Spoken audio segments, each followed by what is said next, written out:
আলোচিত boat club ভাঙচুর, ক্লাবের সভাপতি ব্যবসায়ী নাসির উদ্দিন মাহমুদকে মারধর, হত্যা চেষ্টা ও ভয়ভীতি দেখানোর অভিযোগে করা মামলায় ঢাকায় চলচ্চিত্রের আলোচিত চিত্রনায়িকা পরিমণির বিরুদ্ধে অভিযোগ গঠন করে বিচার শুরুর আদেশ দিয়েছে আদালত। একই সঙ্গে তার বিরুদ্ধে গ্রেপ্তারি পরোয়ানা জারি করা হয়েছে।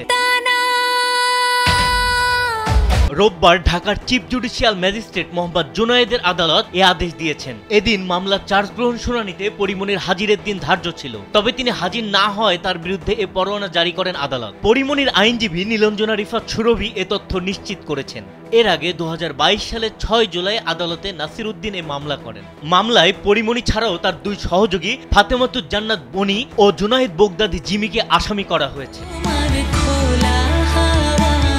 মামলার এজাহারে বলা হয়, পরিমণি ও তার সহযোগীরা অ্যালকোহল সেবী। 2021 সালের 9 জুন রাত 12টার পর আসামিরা সাভারের বোট ক্লাবে ঢুকে অ্যালকোহল পান করেন। এরপর নাসির উদ্দিনকে আকৃষ্ট করা সহ মদের বোতল বিনামূল্যে নিয়ে যেতে চান, কিন্তু না দিতে চাইলে ক্লাব ভাঙচুর করেন পরিমণি।